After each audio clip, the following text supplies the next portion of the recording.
이 교수의 영화 보죠. 13번은요. 이처럼 사소한 것들이란 영화입니다. Small Things Like These. 미국 감독인 팀 밀란츠 감독의 영화인데 이 수녀원의 강제 노동 현실을 고발하는 다큐멘터리 스타일의 전형적인 영화인데 이게 이제 베를린 영화제 금공상을 받았다는 사실이 허무할 만큼 결말이 좀 어이가 없었어요. 이, 내가 나만 그렇게 느낀 게 아니라 나오는데 옆에서 그런 수선거리면서 이 결론 이상하다고 그렇게 얘기하는 소리를 여러 번 관중 속에서 그 크리스마스 날이어서 사람이 많았는데 관중석에 관중들이 그런 얘기를 많이 했습니다. 주인공 왜 그러냐면 주인공이 마지막 시퀀스가 이 곤란한 처지에 처한 소녀 한 명, 그러니까 임신했다는 것으로 거의 죽을 직전에 놓여 있는 여자를 구하려는 용기를 자기랑 이름이 같아요. 그러니까 이제 성이 같은 걸 보고 먼 친척이라는 걸 알고 더 용기를 냈는데 그렇게 마침내 내고 집으로 데리고 들어가는 순간 가족들하고 만나지도 않았는데 영화가 끝나버려요. 그러니까 이게 이제 사회 문제가 있는데 그죠? 그 수녀원이 그 나쁜 짓을 하는 건데 불법적인 거를 하는데 뭐 저 설교단에서는 수녀 원장이 정직하게 살라 그러면서 그 사회 문제를 한 개인의 용기를 해결하는 그 무모함 그 사람은 좀 그렇단 말이죠. 고발 영화인데 이토록 무책임한 듯한 원작과 각색 이게 소설 원작인데 보기 드물 정도입니다라고 비판. 나는 보통 비판하는 리뷰는 안 하는데 이건 지금 비판하는 리뷰를 시작합니다. 영화 보자마자 이제 그런 생각이 들었어요. 그래서 이제 그 최초의 격렬한 실망이 있었단 말이죠. 그 후에 그래도 설득력 있는 영화 신중한 서사 전개는 또한 평가를 해야 한다는 마음이 집에 돌아오는 도중에 슬며시 올라왔어요. 그래서 좀 바뀐 거죠. 그러니까 석탄이 이 에너지의 주요 원천이던 산업화 초기 시대의 이야기고, 그다음에 그 오펜하이머의 주인공이었던 배우 킬리안 머피가 판매한 석탄 판매업자의 이야기. 이게 이제 이런 지루한 듯한 서사 과정이죠. 이런 서사 과정이 지루한 만큼 관객인 나 자신과의 예술적 거리감이 있는 거죠. 옛날 얘기고, 그다음에 남 얘기고. 근데 그거를 어느 정도 벗겨내야 됐다는 것. 그러니까 공감이 어느 정도 됐다는 거죠. 그래서 예를 들면 대강의 줄거리는 보통 안단 말이에요. 영화가 들어올 때. 근데 그 대강의 줄거리를 알고 온 관객이라면 감독도 알았을 거예요.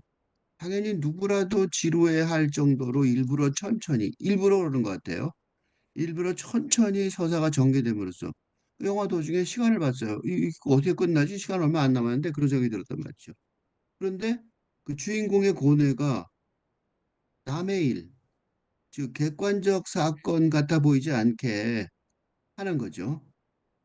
이게 이제 보통은 리얼리즘 문학 작품의 중요한 목표죠. 공감하는 힘, 그죠? 을 불러일으켜서 관객이 이제 어느 정도 자신의 주관적인 상황인데 느끼게 하는 거죠. 그렇게 갖고 그렇게 하는 게 바로 이제 리얼리즘 원리가 뭐냐면 세상의 거울 같은 반영이라는 리얼리즘 원리를 기억하게 하는 그런 게 있었어요. 이게 이제 내가 이 영화에 대해서 아주 길고도 자발적인 변명을 하고 있는데 그거는 이유가 뭐냐면 보통 사람들은 대다수가 자기 삶을 이야기하는 단일 서사에 벗어나기 힘들어하는 세상이잖아요.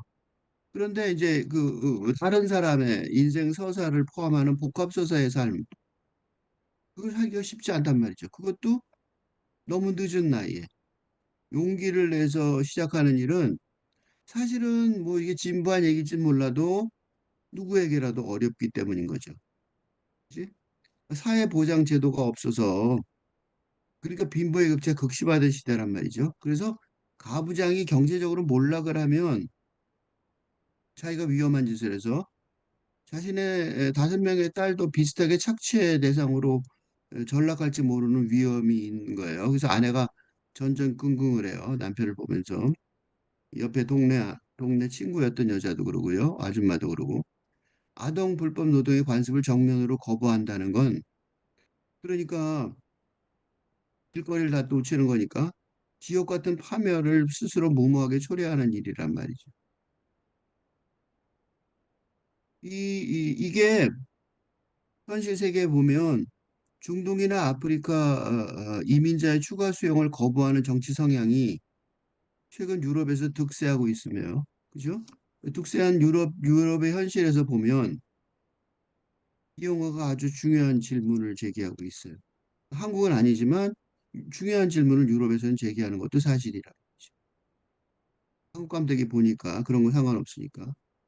그러니까 순영원을 중심으로 하는 자본주의 경제에 순영 원장은 경고하고 협박하고 또 동네 사람들은 회유를 한단 말이죠.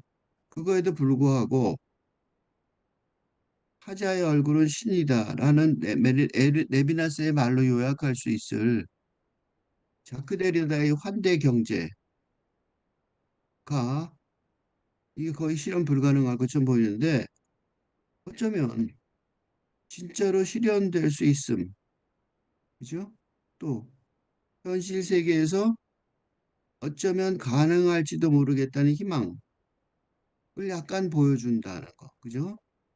그거에 만족한다면 괜찮은 영화이겠지만 사실은 지금 세상이 기후재앙 등 다중위기에 급박한 난경 상황을 생각해 보면 너무 한가한, 다소 너무 한가한 디제시스가 아닐 수 없다고 는 거는 사실이에요. 왜냐하면 레비나스나 데리다를 비롯한 현대의 수많은 사상가들이 이미 이야기에서 거의 상식이 되어버린 내용이거든요. 이 영화의 내용이. 그래서 평가는 해골 하나에 별 하나입니다.